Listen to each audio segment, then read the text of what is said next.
تصور کریں ایک پہاڑی دریا اپنی پوری شدت سے بل کھاتا ہوا سینکڑوں فٹ نیچے گرتا ہے اور پھر اچانک ایک خاموشی طاری ہو جاتی ہے۔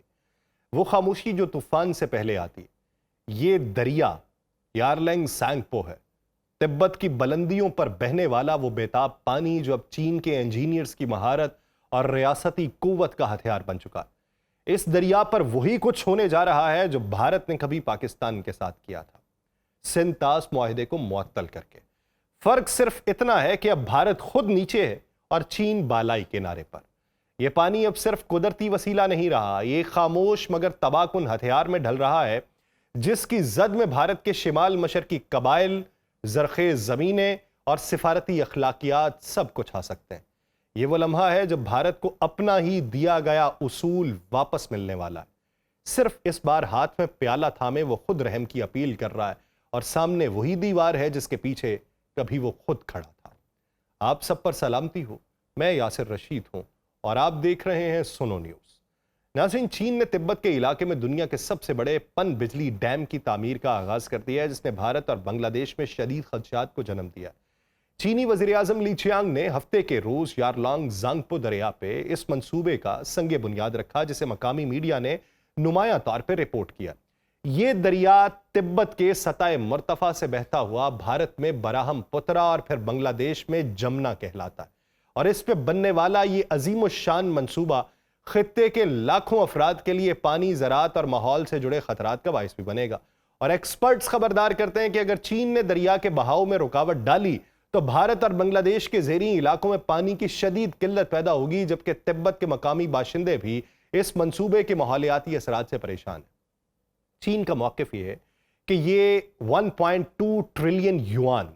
تقریباً 167 ارب ڈالر لاگت کا منصوبہ ماحولیاتی تحفظ کو مد نظر رکھ کے بنایا جا رہا ہے اور اس سے مقامی معیشت کو فائدہ پہنچے گا، لیکن خطے میں پہلے سے موجود جغرافیائی تناؤ اور اعتماد کے فقدان کے باعث اس ڈیم کو محض ایک ترقیاتی منصوبے کی بجائے اسٹریٹجک چال کے طور پہ بھی دیکھا جا رہا ہے۔ یہ منصوبہ، جسے موٹو ہائیڈو پاور سٹیشن کے نام سے جانا جاتا ہے، مکمل ہونے کے بعد دنیا کے سب سے بڑے تھری گورجر ڈیم کو بھی پیچھے چھوڑ دے گا اور 3 گنا زیادہ توانائی پیدا کرنے کی صلاحیت رکھے گا۔ لیکن اس کی یہ غیر معمولی وسعت ہی دراصل پورے خطے کے لیے ایک بڑا خطرہ ہے۔ ماہرین خبردار کرتے ہیں کہ چین اس ڈیم کے ذریعے یارلانگ زانگپو دریا سے،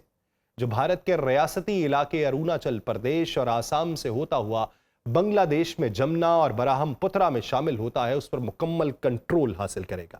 اور یہ صرف پانی کی روانی پہ قبضہ نہیں ہوگا، بلکہ ایک ایسی طاقت ہوگی جس کے ذریعے چین کسی بھی وقت زیریں ممالک کی معیشت کو جھٹکا دے سکتا ہے۔ تو زیریں ملک کون سا؟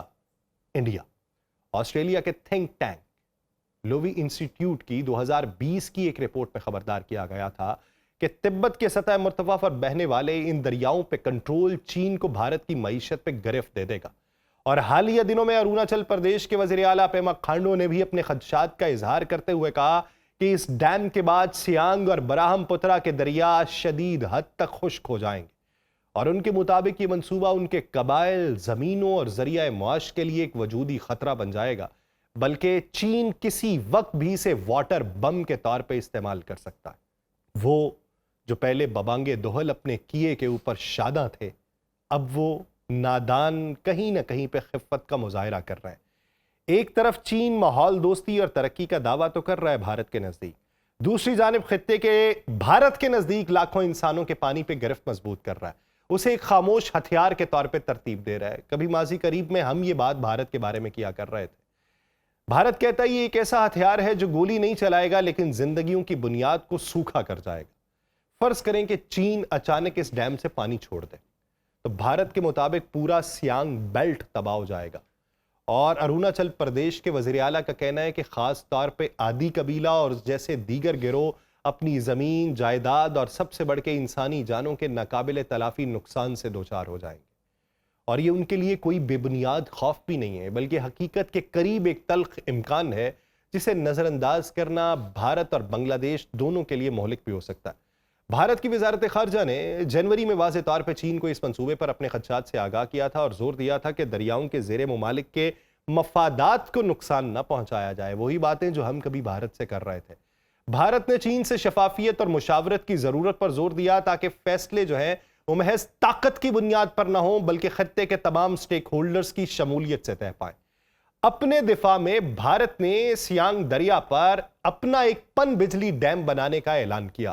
جو چین کے ممکنہ اچانک پانی چھوڑنے کے خطرے کے خلاف ایک حفاظتی بفر کا کردار ادا کرے تاکہ نچلے علاقوں میں سیلاب سے بچاؤ ممکن ہو سکے۔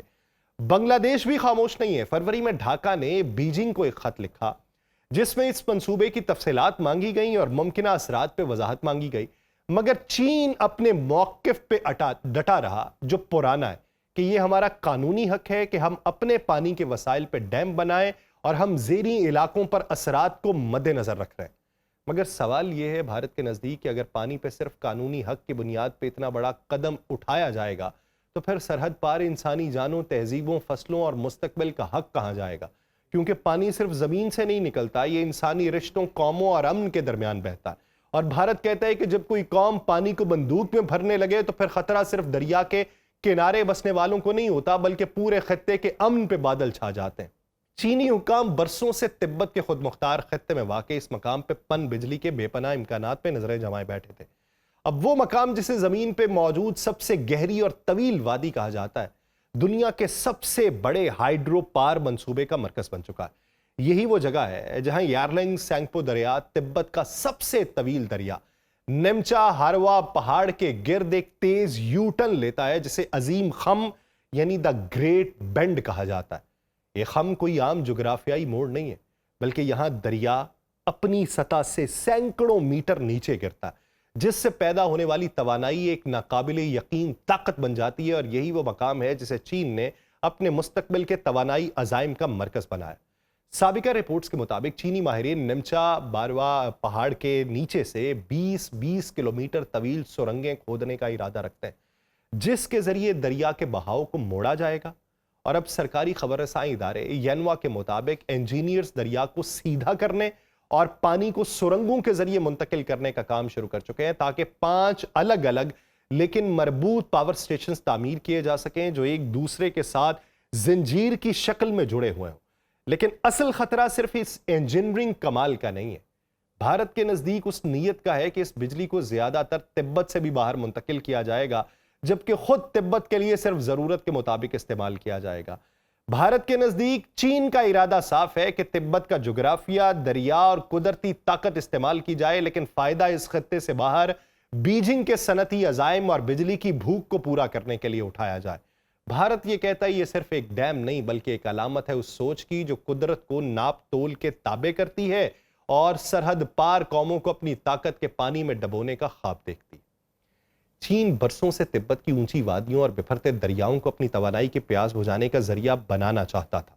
اور اب صدر شی جن پنگ کی پالیسی شیدیان دونگ سانگ یعنی مغرب کی بجلی کو مشرق بھیجنا اس خواب کو حقیقت میں بدل رہی ہے۔ اس پالیسی کے تحت تبت جیسے دور دراز اور قدرتی وسائل سے مالا مال علاقے بیجنگ اور شنگھائی جیسے صنعتی شہروں کی بجلی کی بھوک مٹانے کے لیے استعمال ہوں گے۔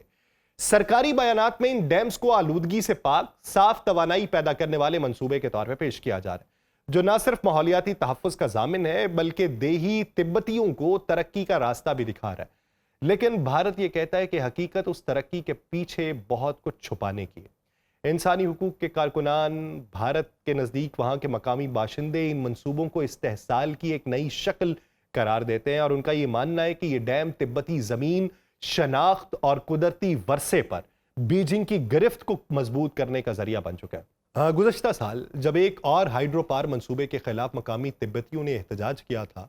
تو ریاستی مشینری نے طاقت کا وہ چہرہ دکھایا تھا جسے دنیا کم ہی دیکھ پاتی ہے۔ بی بی سی نے ایک تصدیق شدہ معلومات جو ہیں وہ بیان کی ہیں کہ سینکڑوں افراد کو گرفتار کیا گیا، درجنوں جو تھے وہ مارنے پیٹنے کے بعد زخمی ہوئے۔ لیکن ماحولیاتی ماہرین خبردار کرتے ہیں کہ یہ صرف سیاسی یا ثقافتی مسئلہ نہیں بلکہ قدرتی خطرہ ہے کہ تبت کی وادیاں اپنی نایاب حیاتیاتی تنوع کے لیے جانی جاتی ہیں، لیکن اس کے پیچھے بیانیاں گھڑنے کے لیے بھارت کی ساری لابی موجود ہے، کیونکہ بھارت کو یہ معلوم ہے کہ جب کبھی ادھر ڈیم بنا تب ہی ہمارے برہم پترا میں پانی کم ہو جائے گا اور ہمارے جتنے بھی قدرتی علاقے ہیں جنہیں ہم قدرتی وسائل سے مالا مال قرار دیتے ہیں ان کی نیا ڈوب جائے گی۔ انہی علاقوں میں زلزلے کی فالٹ لائنز بھی موجود ہیں اور اس لیے ان مقامات پہ بڑے ڈیم بنانا بھارت کے نزدیک نہ صرف مقامی نظام زندگی کو برباد کرنا ہے بلکہ کسی بڑے زلزلے کی صورت میں ان تباہ کاریوں کا تصور بھی خوفناک ہے۔ بھارتی حکام کو لگتا ہے کہ چین توانائی کے نام پہ صرف دریا نہیں موڑ رہا بلکہ فطرت، شناخت اور انسان کی زندگیوں کا دھارا بھی اپنی مرض کی سمت بہا رہا ہے اور اس بہاؤ میں انصاف کہیں غرق ہوتا جا رہا ہے۔ یہ منظر در حقیقت تاریخ کے اس اصول کی یاد دہانی ہے جسے عرف عام میں جیسی کرنی ویسی بھرنی کہا جاتا ہے۔ بھارت نے جب سندھ طاس معاہدے جیسے بین الاقوامی طور پہ تسلیم شدہ سمجھوتے کو یک طرفہ طور پہ پامال کرتے ہوئے بطور بالائی ملک